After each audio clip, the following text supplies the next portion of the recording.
The station covering all of the DMV. This is DC News Now. A community coming to grips after tragedy. We're following the fallout from a fatal tanker truck explosion in Frederick. Why neighbors are still shaken up tonight. A country in crisis, how leaders on Capitol Hill are working to curb the nation's fentanyl problem. Plus, presidential plans. What's next for former Governor Larry Hogan as the Republican Party looks to rally? Scott? All right, I tell you what, Brandy, we are looking at a quiet overnight and a chilly one once again. So when you wake up tomorrow morning, how will you need to dress? I'll have the answer to that question coming up. Good evening. Thanks for joining us for DC News Now at 9. I'm Randy Bass. We get right into our top story. Tonight, we're learning more about the man killed in the dramatic tanker truck explosion in Frederick County. Neighbors and locals still rattled a day after the explosion and fire killed the driver, burnt down a house, and damaged other homes and cars. The blast happened around noon yesterday on Route 15 in Frederick. Our Dave Laval has been following this story all weekend long and has new info tonight from Frederick. What we have now confirmed is the unidentified driver worked for CLI Transport, which hauls fuel for Sheetz convenience stores. Meanwhile, many people in this neighborhood where Saturday's explosion took place remain nervous. I'm surprised we didn't have an accident here again today. Brad Hammond is concerned about the traffic that passes by his house along Highway 15. Drivers on both sides slowly make their way past the scene where Saturday's deadly tanker explosion happened. People start looking and don't pay attention for just a split second, and then they're on the back of someone else's car. Hammond's home, which is just yards from the site of the blast, had some damage, but it's the lawn that took the brunt of the flames. I've been inside all day long. I've been in the back of the house to try to kind of get my life back to normal. The day after the explosion, a stump is all that remains of the tree the unidentified driver hit. Although Maryland State Police had not released the name by early Sunday night, CLI Transport confirmed the driver worked for the company, which hauls fuel for Sheetz Convenience.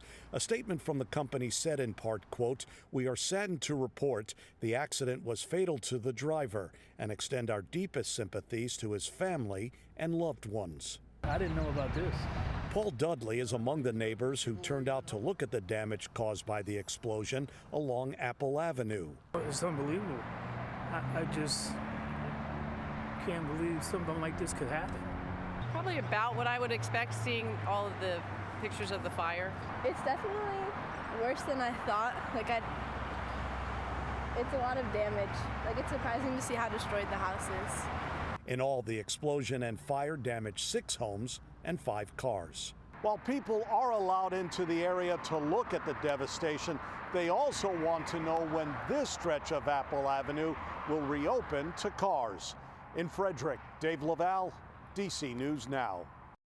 All right, Dave, thank you. Our coverage continues tonight at 9:30. Staying in Frederick, one person is dead after being shot by police. This all happened around 6:30 last night on Northeast Street. Officials say police were searching for a person who was wanted for a parole violation. The police chief says the person had a knife, refused to put it down, and charged at officers. Police shot and killed them. Right now, officers are still investigating.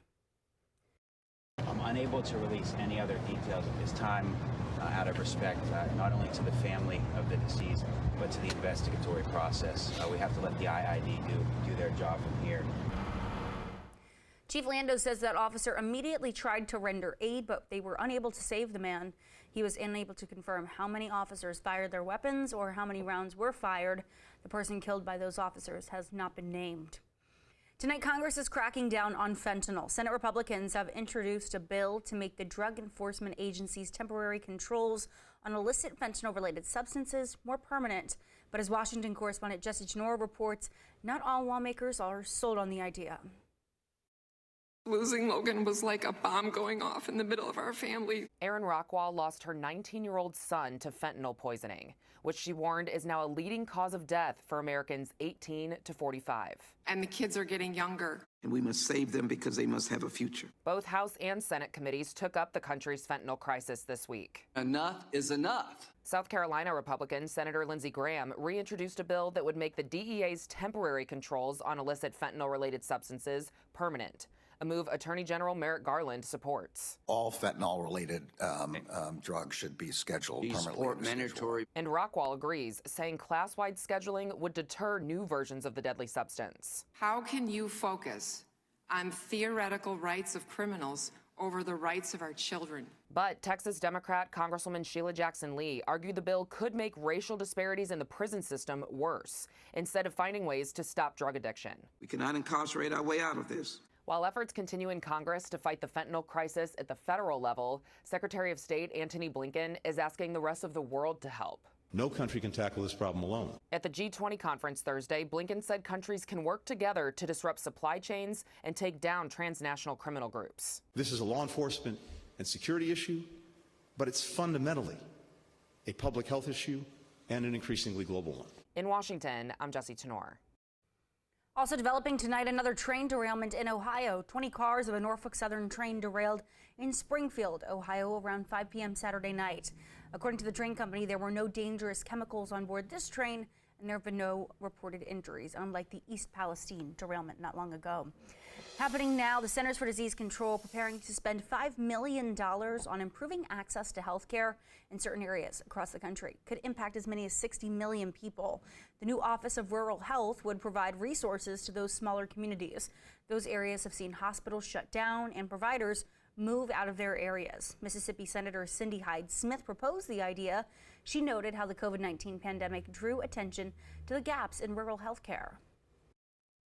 When the rural areas don't have that access, by the time they get to a specialist in a larger town, their problem has grown and it's so much worse. The CDC is currently in the early stages of setting up the new office. It hopes it will become a one-stop shop for connecting federal resources to local providers. And today marks 3 years since the first cases of COVID-19 were confirmed in the state of Maryland. That day, now former Governor Larry Hogan told Marylanders the first 3 cases were confirmed in people who had been traveling abroad. The governor said in a tweet that day, quote, "I encourage all Marylanders not to panic, but to take this seriously and to stay informed as we continue to provide updates." Less than 2 weeks later, businesses and schools would shut down across the country. And in the district, COVID centers are expected to close at the end of this month. That's according to a recent announcement from DC Health. This in response to a significant drop in COVID case numbers, a high vaccination rate, and the increase in at-home testing kits. The center's purpose was to provide locals with free and easy access to COVID vaccines and tests.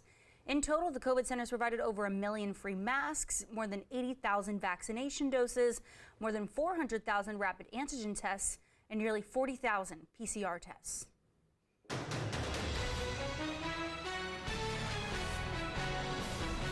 I did give it serious consideration. I talked to people everywhere, and I talked to my family, and it was a tough decision, but I've decided that I will not be a candidate for the Republican nomination for president. New tonight, former Governor of Maryland Larry Hogan announcing he will not be running for the Republican nomination for president in 2024. In the same interview with Face the Nation, Hogan said he thought long and hard on the situation, talking with friends and family about whether it was the right choice to run. Ultimately, he decided it would be best to take a step back and not run for new office. He also said fewer nominees gives the Republican Party a better chance of nominating someone other than former President Trump, whose policies Hogan has spoken out against. And the former president made his appearance at the Conservative Political Action Conference, or CPAC, yesterday. While there, he threw attacks at the current Republican Party, but did not name any of his opponents in the race for the nomination. He also laid out his plans for a second term, intent on finishing the fights he says he started in his first. We're going to complete the mission. We're going to see this battle through to ultimate victory. We're going to make America great again. In a separate interview with reporters, Trump said he plans to run for president even with pending federal investigations. And this year's CPAC was held at Gaylord National Harbor in Prince George's County. Our Jimmy Alexander was there. He talked with attendees about their hopes for 2024. For the last 49 years, the Conservative Political Action Conference has had conservatives from all around the country gather to discuss the future of the Republican Party. And believe me, there is one topic that is top of mind to everybody here: who should be the next Republican nominee for president. There's only one candidate, and that's President Trump. No one else matters. So what happens if he's not the nominee? Could you support the other? He will be. We're not supporting nobody else but President Trump. So definitely on the Trump train this cycle. Okay, who would you like to see be VP? As long as it's Trump, honestly, I trust his judgment. Kristi Noem, she seems pretty cool. I'd like to see Donald Trump nominated. And how about VP? Maybe Nikki Haley. You're out of Yellowstone. I like it. I don't know if you're Rip. I don't know if you're Kevin Costner. Whatever. I like it. But next year, who would you like to see be the nominee for the Republican Party? Nikki Haley. Nikki Haley. Yeah. And how about VP? Vice President? Yeah. Donald Trump. Now, do you think Donald Trump would really be a vice president? Probably not. Who would you like to be the nominee coming up in 2024? President Trump. President Trump? And if he isn't the nominee, could you support somebody else? No. So who would you like to be the presidential nominee next year for the Republican Party? Well, I'm running. I'm running as the only candidate to get the country back on track. So I'm looking forward to taking my discussion and my platform against former President Donald Trump, Governor DeSantis, and anyone else that goes to hat in the ring. Now, you look young. Are you 35 yet? I am. I am 36. Okay. Thank you. That's why I put the grays in on the side. Tell me who you would like to win the nomination next year for the Republican Party. Of course, Daddy Trump. All right, Scott here with us in the Weather Center to take a look at our forecast. Scott, wrapping up a beautiful weekend. Yeah, it was nice. A bit windy out there, I might add, but certainly a fairly nice one. Let's take a look outside of what we have coming over towards the monitor, and you'll be able to see, here we go, live camera. This is a look at Roslyn, Virginia, right across the Potomac River there, and across from D.C., that is. And it's quiet. 53 degrees. We have clear skies outside right now, and those clear skies will continue overnight tonight. It'll drop our temperatures back down into the 30s. Right now, our current temperatures are in the 40s and the 50s. 50 at Leesburg, 52 at Manassas, 44 at Lexington Park, 51 at Annapolis, 45 at Cumberland, 46 at Kaiser, Woodstock, 43 over towards Luray. Reason why we had a nice weekend, lots of sunshine, double area of high pressure, one in Canada, one off the mid-Atlantic coast, and both of those areas of high pressure have given us a lot of sunshine. There have been some clouds, as you can see, drifting in between the two systems, but needless to say, it has been a dry spell this weekend. Then a running forecast for tomorrow, if you're planning on running out and running some errands, literally running some errands, well, in the morning it'll be in the 30s. I know a lot of you runners out there do like it chilly. 50s and 60s by the afternoon, mostly sunny, and then tomorrow night, a light shower. So what about the headlines here? Another chilly evening. A weak front arrives tomorrow night. Winds pick up on Wednesday and cooling down midweek on. We'll talk about it coming up with that full 7-day forecast. Coming up after the break on your news at 9, a bizarre break-in in Montgomery County, what one homeowner says he came back to after he left town. And keeping the transit system safe, how Metro Transit Police says they're taking another step to ensure the safety of your commute. That story and more next on DC News Now.